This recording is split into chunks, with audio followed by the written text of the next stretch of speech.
నమో వెంకటేశాయ. ఏడుకొండలవాడ వెంకటరమణ గోవింద గోవింద. శ్రీ శ్రీనివాస శ్రీ వెంకటేశ గోవింద గోవింద. కలియుగ ప్రత్యక్ష దైవం శ్రీనివాస పరబ్రహ్మ అనుగ్రహ విశేషంతో శ్రీమద్భాగవతంలో నవమ స్కంధంలోని విశేషాలు యథాశక్తి తెలుసుకుంటున్నాం. నారాయణం నమస్కృత్య నరం చైవ నరోత్తమం దేవీం సరస్వతీం వ్యాసం తతో జయముదీరయేత్. సుఖయోగీంద్రుల వారు పరీక్షిన్ మహారాజునకు ఇక్ష్వాకు వంశం గురించి వర్ణించి చెబుతూ ఆ ఇక్ష్వాకు వంశంలో శ్రీరాముని యొక్క చరిత్రను చక్కగా చెప్పి శ్రీరాముని పుత్రులైనటువంటి కుశలవుల్లో కుశుని దగ్గర నుంచి మొదలెట్టి వంశవృక్షాన్నంతా వర్ణించి చెబుతున్నారు.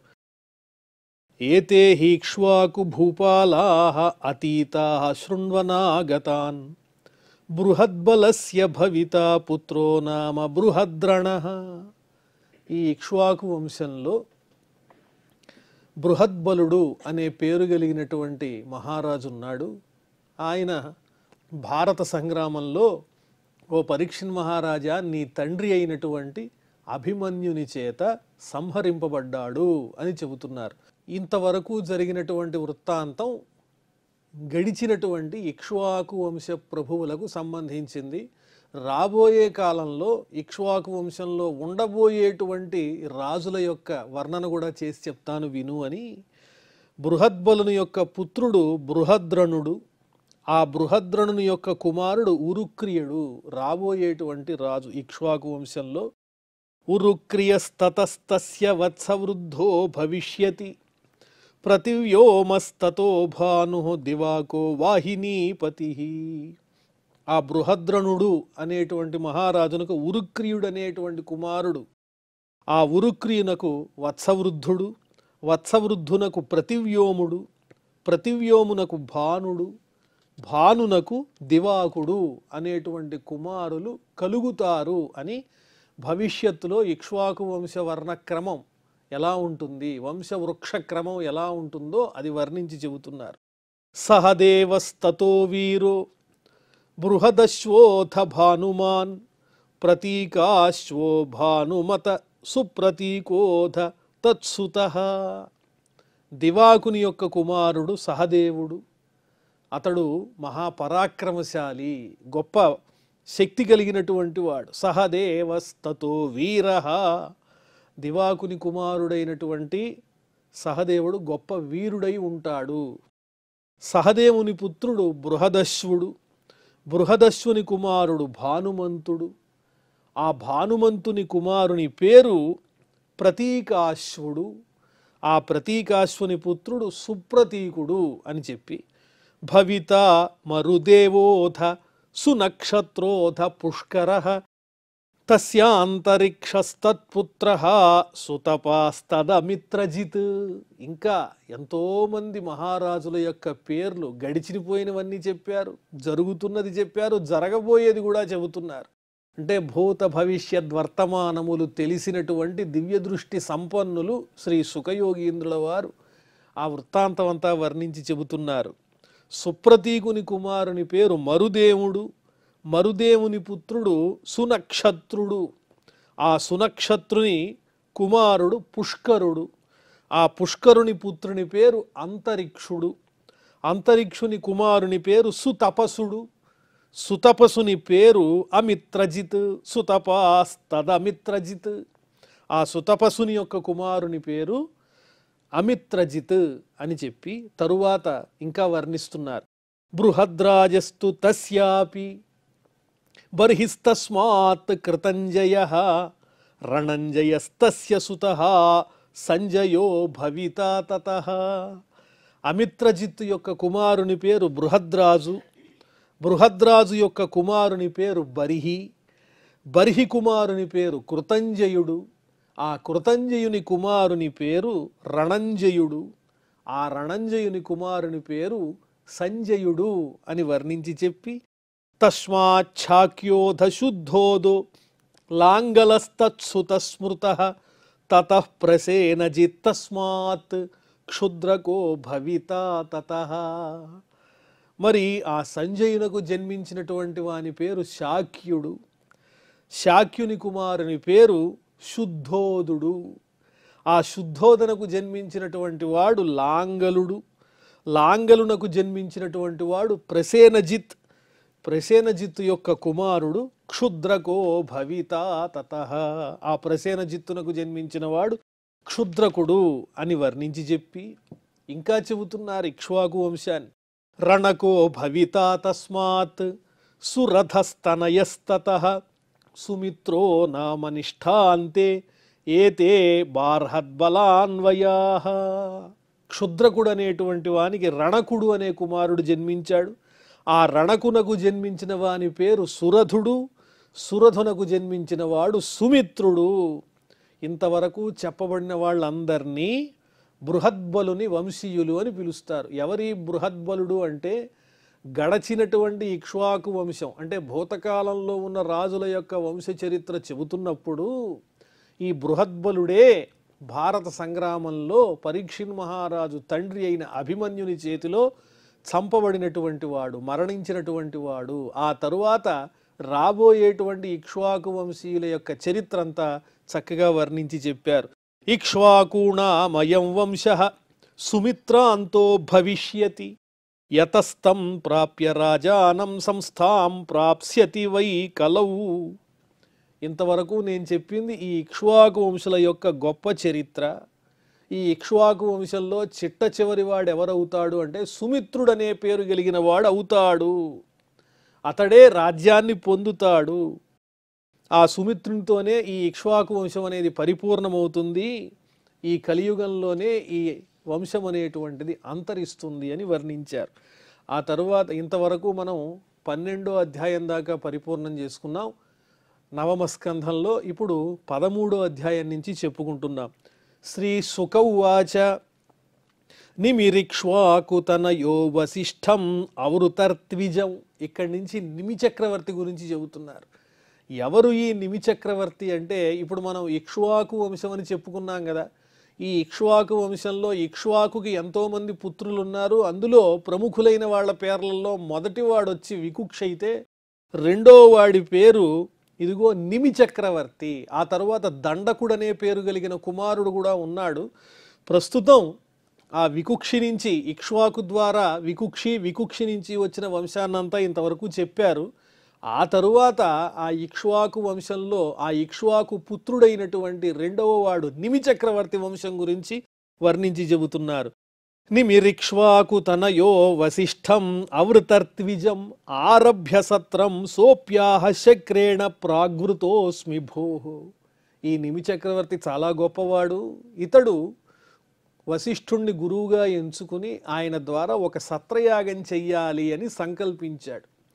మరి సత్రయాగం చెయ్యాలని వశిష్ఠుల వారిని ప్రార్థిస్తే, అలాగేనయ్యా తప్పకుండా చేద్దాం, కాకపోతే ఒక చిన్న ఇబ్బంది ఉంది. దేవేంద్రుడు ముందుగా తనకి సంబంధించినటువంటి యజ్ఞం చెయ్యమని నన్ను కోరాడు. అక్కడ పురోహితునిగా ఉండడానికి నేను అక్కడికి వెళ్ళవలసి ఉన్నది. ఆరభ్య సత్రం సోప్యాహ శక్రేణ ప్రాగృతోస్మి భోః. నేను దేవేంద్రుని చేత ముందుగా అడగబడ్డాను. ముందు దేవేంద్రుడి పని పరిపూర్ణం చేసి దేవతలు చేసేటువంటి యజ్ఞాన్ని జరిపించి ఆ తర్వాత నీ యజ్ఞాన్ని చేస్తాను ఓ నిమి చక్రవర్తి.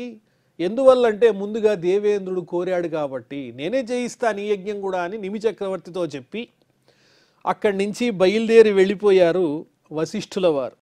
తం నిర్వర్త్యాగమిష్యామి తావన్మాం ప్రతిపాలయ తూష్ణీమాసీత్ గృహపతి సోపీంద్రస్యాకరోన్మఖం. నేను దేవేంద్రుడి దగ్గరికి వెళ్ళి ఆయన చెప్పినటువంటి పని చేసి మళ్ళీ నీ దగ్గరికి వస్తాను, నేను వచ్చేదాకా ఆగవయ్యా అన్నారు వశిష్ఠుల వారు.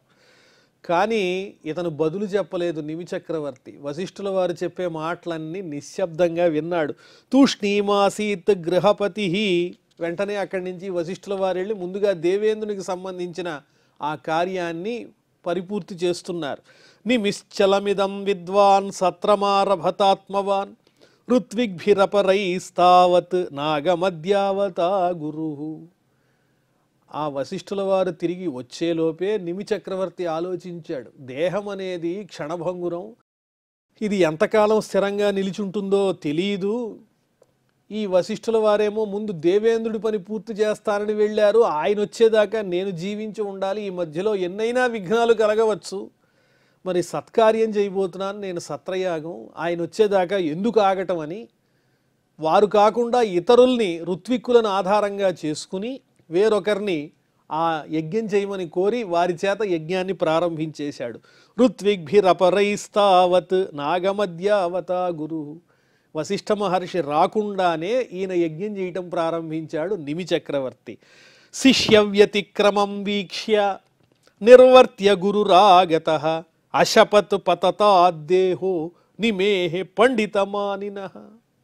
వశిష్ఠుల వారు దేవలోకంలో తన పనిని పరిపూర్తి చేసి అక్కడి నుంచి నిమి చక్రవర్తి దగ్గరికి వచ్చారు. వచ్చేటప్పటికి ఇక్కడ యజ్ఞం ప్రారంభమైపోయింది. అదేమిటి, నా శిష్యుడు నిమి నా చేత యజ్ఞం జరిపిస్తానని మాట ఇచ్చి ఇప్పుడు నేను లేకుండానే యజ్ఞం ప్రారంభించేశాడు. ఇది చాలా అనుచితమైనటువంటి పని. ఇతడు తనని తాను పండితుడు అనుకుంటున్నాడు. ఇలాంటి వాడిని మనం శిక్షించాల్సిందే అని తన మాట నిలబెట్టుకోలేదు నిమి చక్రవర్తి అనేటువంటి కోపంతో వశిష్ఠుల వారు ఆ చక్రవర్తిని శపించారు. అశపత్ పతతాద్దేహో, నీ దేహం పడిపోవుగాక, అంటే నీవు మరణింతువుగాక అని నిమి చక్రవర్తిని వశిష్ఠ మహర్షి శపించారు. నిమి ప్రతిదదౌ శాపం గురవే అధర్మవర్తినే తవాపి పతతాద్దేహో లోభాద్ధర్మమజానతః. నిమి చక్రవర్తికి కూడా కోపం వచ్చింది. దేవేంద్రుడు పిలిచాడని మీరు అక్కడికి వెళ్ళిపోతే, నేను చెయ్యాల్సినటువంటి యజ్ఞం ఆగిపోతే ఈ దేహం అప్పటిదాకా నిల్చుంటుందో లేదో తెలియదు. దేహం అనేది అశాశ్వతమైంది, మీకు తెలియదా గురువర్యా? మీరు ఎంతకాలానికి వస్తారో తెలియదు. అందువల్ల మీరు వచ్చేదాకా ఆగకుండా నేను ధర్మ ప్రకారంగా యజ్ఞాన్ని ప్రారంభించాను. అధర్మం నాది కాదు, ఒక రకంగా మీదే. కాబట్టి నన్ను అనవసరంగా మీరు శపించారు కాబట్టి నేను మీకు ప్రతిశాపం ఇస్తున్నాను. మీ దేహం కూడా పడిపోవుగాక అని గురువుని శపించాడు నిమి చక్రవర్తి. తవాపి పతతాద్దేహో లోభాత్ ధర్మమజానతః. అయ్యా వశిష్ఠ మహర్షి, మీరు లోభంతో ప్రవర్తించారు. అంటే అక్కడ దేవేంద్రుడి దగ్గర యజ్ఞం మీరే చెయ్యాలి, అది పూర్తయిన తర్వాత వచ్చి నా యజ్ఞం కూడా మీరే పరిపూర్తి చెయ్యాలి, రెండింటినీ మీరే నిర్వహించాలనేటువంటి లోభం మీలో ఉన్నట్టుగా నాకు కనిపించింది. ఇది అధర్మమే కదా. నేను ధర్మంగా యజ్ఞం చేస్తూ ఉంటే నన్ను శపించారు మీరు. కాబట్టి నేను కూడా మిమ్మల్ని శపిస్తున్నాను, మీ దేహం కూడా పడిపోవుగాక అని వశిష్ఠ మహర్షిని నిమి చక్రవర్తి శపించాడు. ఇత్యుత్సర్జ స్వందేహం నిమిరధ్యాత్మకోవిదః మిత్రా వరుణయోర్జజ్ఞే ఊర్వశ్యాం ప్రపితామహః. ఓ పరీక్షణ్ మహారాజా వింటున్నావా అని అడుగుతూ సుఖయోగేంద్రుల వారు ఆ రకంగా మా ముత్తాతగారైనటువంటి వశిష్ఠుల వారు చెబుతున్నారు. ఇక్కడ సుఖయోగేంద్రుల వారు మా ముత్తాత అన్నారు. అంటే మరి ఆ వరసే అవుతారు కదా వశిష్ఠుల వారు. ఎందువల్ల ఈ సుఖమహర్షి వ్యాసుల వారి కుమారుడు. మరి వ్యాసుల వారెవరు? పరాశరుల వారి పుత్రులు. పరాశరుల వారు శక్తి కుమారులు. శక్తి ఎవరు అంటే వశిష్ఠ మహర్షి కుమారులు. ఈ రకంగా ఈ సుఖయోగేంద్రుల వారి పరంపరలో ఉన్నటువంటి ఆ వశిష్ఠ మహర్షి ముత్తాత వరసే అవుతారు. కాబట్టి అదే సంబోధన చేస్తూ ప్రపితామహః, మా ముత్తాత గారు. ఇత్యుత్సర్జ స్వందేహం నిమిరధ్యాత్మకోవిదః. ఓ పరీక్షణ్ మహారాజా, ఆ రకంగా వశిష్ఠుల వారు నిమి ఇచ్చినటువంటి శాపంతో వారి దేహాన్ని విడిచిపెట్టి ఆ తరువాత మళ్ళీ జన్మించారు. ఎవరికి అంటే మిత్రావరుణులు అనేటువంటి వారికి ఊర్వశి యందు జన్మించారు అని తెలియజేస్తూ నిమి కూడా గురువు యొక్క శాపం వల్ల తన దేహాన్ని విడిచిపెట్టాడు. గంధవస్తుషు తద్దేహం నిధాయ మునిసత్తమాః సమాప్తే సత్రయాగేథ దేవానూచు సమాగతాన్. మరి నిమి చక్రవర్తి దేహాన్ని విడిచిపెడితే యజ్ఞం ఆగలేదు, ఋత్విక్కులు పరిపూర్ణం చేశారు. అంతవరకు నిమి చక్రవర్తి యొక్క దేహాన్ని రసాయనంలో జాగ్రత్తగా భద్రపరిచారు. గంధవస్తుషు, ఏమాత్రము చెడిపోకుండా దుర్వాసన రాకుండా దేహం రక్షింపబడి ఉండేటట్లుగా ఆ నిమి చక్రవర్తి యొక్క దేహాన్ని గంధంతో కూడినటువంటి రసాయనాల్లో, మూలికల రసాయనాల్లో దాచిపెట్టారు. యజ్ఞం పూర్తయింది. సమాప్తే సత్రయాగేధ.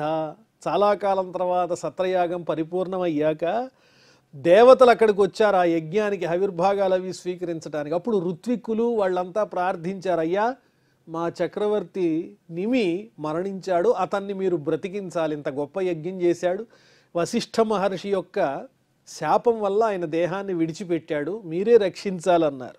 రాజ్ఞో జీవతు దేహోయం ప్రసన్నాః ప్రభవో యది యది తథేత్యుక్తే నిమిః ప్రాహ మా భూన్మే దేహబంధనం. వెంటనే దేవతలు అనుగ్రహించారు, ఇంత గొప్ప యజ్ఞం చేశాడు నిమి చక్రవర్తి కాబట్టి అతన్ని మనం ఉద్ధరించాల్సిందే, అతనికి మేము మరలా దేహాన్ని ఇస్తున్నాము, అతనికి ప్రాణాన్ని ఇస్తున్నాము అనగానే దేహంతో కూడినటువంటి ప్రాణాన్ని భరించడానికి నిమి చక్రవర్తి అంగీకరించలేదు. తథేత్యుక్తే నిమిః ప్రాహ మా భూన్మే దేహబంధనం, ఈ దేహ సంబంధమైనటువంటి బంధం నాకొద్దు అంటున్నాడు నిమి చక్రవర్తి. ఎందువల్ల యస్య యోగం నవాంఛంతి వియోగ భయకాతరాః భజంతి చరణాంభోజం మునయో హరిమేధసః.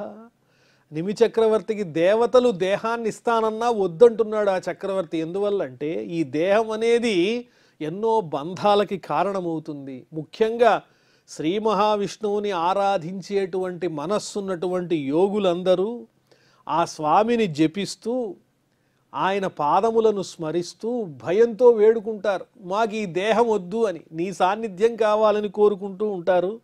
యోగులందరూ ఏదైతే వద్దనుకుంటారో దేహము, ఏ బంధాలైతే వద్దనుకుంటారో నేను కూడా అంతే, నాకు ఈ దేహ సంబంధమైనటువంటి బంధాలు ఏవీ వద్దు, ఆ పరమాత్ముని యందు నా మనస్సు లగ్నమై ఉండాలి. వియోగ భయకాతరాః, ఆ దేహం వచ్చిందంటే ఎప్పుడెప్పుడు పోతుందో అని భయమే తప్ప అది శాశ్వతమైంది కాదు కదా. అందువల్లనే దేహంతో ఉన్నటువంటి సంయోగం అంటే యోగులందరికీ మహాత్ములకు జ్ఞానులకు చాలా భయము. దేహం అంటేనే వద్దు వద్దు అంటారు. ఈ జన్మ అనేది, ఈ దేహం అనేది ఎప్పటికైనా మనకి ఇబ్బందికరమే అనేటువంటి జ్ఞానం తెలిసినటువంటి వాళ్ళు యోగులు. అలాగే నేను కూడా ఈ దేహ సంబంధాన్ని కోరుకోవటం లేదన్నాడు నిమి చక్రవర్తి. దేహం నావరురుత్సేహం దుఃఖశోక భయావహం సర్వత్రాస్య యతో మృత్యు మత్స్యానాముదకే యథ. ఈ దేహంలో గొప్పతనమే ఉన్నది, అందువల్లనే నేను ఈ దేహాన్ని కోరటం లేదు, ఇది దుఃఖానికి శోకానికి భయానికి స్థానభూతమైనది. దుఃఖము శోకము భయము ఇవన్నీ దేహం ఉన్న వాళ్ళకే కలుగుతూ ఉంటాయి.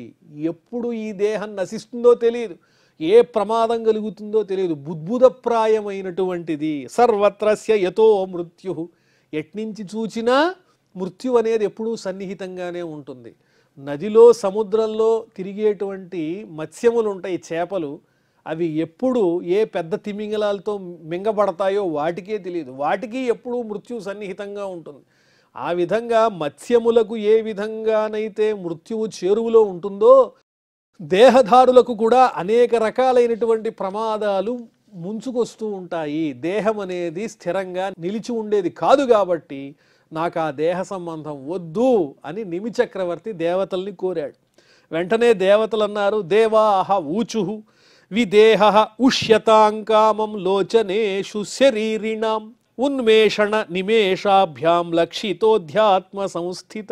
సరే, నీవు సూక్ష్మదేహంతో ఉండు, స్థూలదేహం నీకు వద్దు, మరి నువ్వు ఉండే నివాసం ఎక్కడా అంటే దేహము లేనివాడవై నివసింతువు గాని, యథేచ్ఛగా నివసింతువు గాని. ఎక్కడా అంటే శరీరిణాం లోచనేషు, దేహధారులైనటువంటి వారి యొక్క నేత్రములలో నీవు జీవించి ఉంటావు.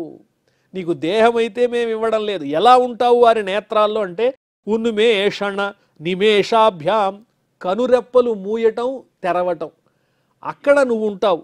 లక్షితోధ్యాత్మ సంస్థిత, ఈ రకంగా కనురెప్పలు మూసేటప్పుడు తెరిచేటప్పుడు ఆ కనురెప్పల్లోనే నీ ఉంటావు, అదే నీ నిత్య నివాసం. దేహధారులైనటువంటి ప్రాణుల యొక్క కనురెప్పలే నీ నివాసానికి ప్రధానమైనటువంటి స్థలం, నీకంటూ ప్రత్యేకంగా దేహం అనేది లేదు అని దేవతలు ఆశీర్వదించారు ఆ నిమి చక్రవర్తిని. మరి ఇక నిమి చక్రవర్తి దైహికంగా ఉండడు కాబట్టి అరాజక భయం నృణాం మన్యమానా మహర్షయ దేహం మమంధుస్మ నిమేహి కుమార సమజాయత. మరి నిమి చక్రవర్తి ఈ విధంగా దేహం లేనివాడయ్యాడు, దేహం వద్దన్నాడు కదా, విదేహుడయ్యాడు అతను. అందువల్ల మహర్షులంతా ఏం చేశారు, ప్రభువు లేనటువంటి రాజ్యం అరాచకమైపోతుంది, ఉపద్రవాలు వస్తాయి, ప్రజలందరూ భయభ్రాంతులవుతారు. అందువల్ల మనకి రాజు కావాలి అని రసాయనాల్లో దాచి ఉంచినటువంటి ఆ నిమిచక్రవర్తి యొక్క దేహాన్ని మధించారు. ఆ మధించినటువంటి నిమిచక్రవర్తి దేహం నుంచి ఒక పిల్లవాడు ఉద్భవించాడు. అరాజక భయం నృణాం మన్యమానా మహర్షయః దేహం మమంధుస్మ నిమేహ కుమార సమజాయత. ఆ దేహం నుంచి ఒక కుమారుడు పుట్టాడు. జన్మనా జనకస్సోభూతు వైదేహస్తు విదేహజః. అతడు పుట్టంగానే జన్మించినటువంటి వానికి ఆ దేహం నుంచి, నిమిచక్రవర్తి దేహం నుంచి జన్మించినటువంటి వాణ్ణి జనకుడు అని పిలిచారు. విదేహుడైనటువంటి రాజు యొక్క దేహం నుంచి వచ్చినటువంటి వాడు కాబట్టి అతన్ని విదేహుడు అని కూడా పిలిచారు. జనకుడు, విదేహుడు. అదేవిధంగా మిథిలో మథనా జాతో మిథిలాయేన నిర్మిత. నిమిచక్రవర్తి దేహాన్ని మధించడం ద్వారా అతడు పుట్టాడు కాబట్టి అతన్ని మిథిలుడు అని పిలిచారు. ఈ రకంగా నిమిచక్రవర్తి దేహాన్ని మహర్షులు మధిస్తే దాని నుంచి పుట్టినటువంటి ఆ పిల్లవానికి 3 రకాల పేర్లు: విదేహుడు, మిథిలుడు, జనకుడు అని 3 రకాలైనటువంటి పేర్లు. మిథిలా ఏన నిర్మిత. ఆ మిథిలుడు నిర్మించినటువంటి నగరమే మిథిలా అని పిలవబడుతోంది. తస్మాదుదా వసుస్తస్య పుత్రో భూత్ నందివర్ధనః. అక్కడి నుంచి ఆ నిమిచక్రవర్తికి జన్మించినటువంటి పుత్రుల యొక్క పరంపరను, అక్కడి నుంచి నిమి నుంచి వచ్చిన వంశవృక్షాన్ని వర్ణిస్తున్నారు. తస్మాదుదా వసుస్తస్య పుత్రో భూత్ నందివర్ధనః తతస్సుకేతుస్తస్యాపి దేవరాతో మహీపతే. నిమిచక్రవర్తి దేహం నుంచి ఉద్భవించినటువంటి ఆ జనకుడు అనేటువంటి వాని యొక్క కుమారుని పేరు ఉదావసువు. ఆ ఉదావసువు యొక్క కుమారుని పేరు నందివర్ధనుడు. నందివర్ధనుని యొక్క కుమారుని పేరు సుకేతువు. సుకేతువు యొక్క కుమారుని పేరు దేవరాతుడు అని వర్ణించి చెబుతూ, తస్మాత్ బృహద్రథస్తస్య మహావీర్యః సుధృత్పిత సుధృతేర్దృష్టకేతుర్వై హర్యశ్వోధ మరుస్తతః. ఇంకా దేవరాతుని కుమారుని పేరు బృహద్రథుడు. బృహద్రథుని పుత్రుని పేరు మహావీర్యుడు. ఆ మహావీర్యుని యొక్క కుమారుని పేరు సుధృతి. సుధృతి యొక్క కుమారుని పేరు దృష్టకేతువు. దృష్టకేతువు యొక్క కుమారుని పేరు హర్యశ్వుడు అని ఆ నిమిచక్రవర్తి ద్వారా వచ్చినటువంటి వంశవృక్షాన్ని వర్ణిస్తున్నారు. మరోహో ప్రతీపకస్తస్మాత్ జాతః కృతిరథో యతః దేవమీఢస్తస్య సుతో విశ్రుతోథ మహాధృతిః. దృష్టకేతువు పుత్రుడు హర్యశ్వుడైతే ఆ హర్యశ్వుని యొక్క కుమారుని పేరు మరువు అని చెప్పి, మరువునకు జన్మించినటువంటి వాడు ప్రతీపకుడు. ప్రతీపకుని యొక్క కుమారుని పేరు కృతిరథుడు. కృతిరథుని యొక్క కుమారుని పేరు దేవమీఢుడు. దేవమీఢుని యొక్క పుత్రుని పేరు విశ్రుతుడు. విశ్రుతుని పుత్రుని పేరు మహాధృతి అని చెప్పి, కృతిరాతస్తతస్తస్మాత్ మహారోమాధ తత్సుతః స్వర్ణరోమా సుతస్తస్య హ్రస్వరోమా వ్యజాయత. ఆ తరువాత మహాధృతి యొక్క కుమారుని పేరు, విశ్రుతుని పుత్రుడైన మహాధృతి యొక్క కుమారుని పేరు కృతిరాతుడు. ఆ కృతిరాతుని యొక్క కుమారుని పేరు మహారోముడు. మహారోముని యొక్క పుత్రుని పేరు స్వర్ణరోముడు. స్వర్ణరోముని యొక్క పుత్రుని పేరు హ్రస్వరోముడు అని చెప్పి, తతఃసీరధ్వజో జజ్ఞే యజ్ఞార్థంకర్షతో మహీం సీతాసీరాగ్రతో జాత తస్మాత్ సీరధ్వజ స్మృతః. స్వర్ణరోముని పుత్రుడు హ్రస్వరోముడైతే ఆ హ్రస్వరోముని యొక్క కుమారుని పేరే శీరధ్వజుడు అని చెప్పారు. ఇక్కడ ఒక ముఖ్యమైన అంశం, హ్రస్వరోముని యొక్క కుమారుని పేరే శీరధ్వజుడు. ఎవరి శీరధ్వజుడు అంటే శీరాగ్రతో జాత తస్మాత్ శీరధ్వజ స్మృతః యజ్ఞార్థంకర్షతో మహీం. యజ్ఞం చేయటం కోసం భూమిని దున్నుతూ ఉంటే ఆ నాగలి చాలు నుంచి ఉద్భవించినటువంటిది సీతాదేవి. ఆ యజ్ఞంలో ఆ దున్నుతున్నది ఎవరు అంటే ఇదిగో ఈ శీరధ్వజ మహారాజే. ఎవరి శీరధ్వజుడు? హ్రస్వరోముని యొక్క కుమారుడే శీరధ్వజుడు. ఆయన యజ్ఞం చేసేటప్పుడు ఆ యజ్ఞ భూమిని, క్షేత్రాన్ని దున్నుతున్నప్పుడు ఆ నాగలి చాలు నుంచి ఉద్భవించినటువంటిదే సీత. నాగలియే అతని కీర్తికి ప్రధానమైనటువంటి గుర్తయింది కాబట్టి ఆయన పేరు శీరధ్వజుడు అనే పేరు వచ్చింది అని వర్ణించి చెబుతున్నారు. సీతా శీరాగ్రతో జాత తస్మాత్ శీరధ్వజ స్మృత.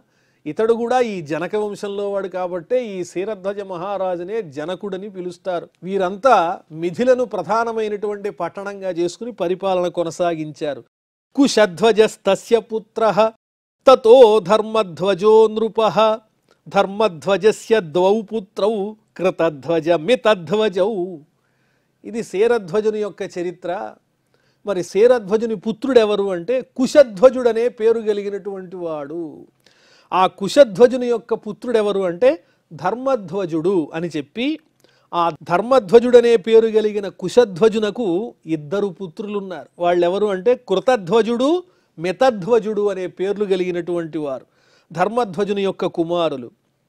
కృతధ్వజాత్ కేశిధ్వజ ఖాండిక్యస్తు మితధ్వజాత్ కృతధ్వజసుతో రాజన్ ఆత్మవిద్యా విశారద. ఆ ధర్మధ్వజునకు ఇద్దరు పుత్రులు, ఒకరు కృతధ్వజుడు తర్వాత మితధ్వజుడు అని వారి యొక్క వివరాలు కూడా వర్ణిస్తూ ఉన్నారు. మరి ఈ విషయాలన్నీ మళ్ళీ మనం తెలుసుకుందాం. ప్రస్తుతం క్షమా ప్రార్థనాదులతో ఈ కార్యక్రమాన్ని పరిసమాప్తం చేసుకుందాం. అథ క్షమా ప్రార్థన. యదక్షరపదభ్రష్టం మాత్రాహీనంచ యద్భవేత్ తత్సర్వం క్షమ్యతాం దేవ నారాయణ నమోస్తుతే. శ్రియఃకాంతాయ కళ్యాణనిధయే నిధయేర్థినాం శ్రీవేంకటనివాసాయ శ్రీనివాసాయ మంగళం.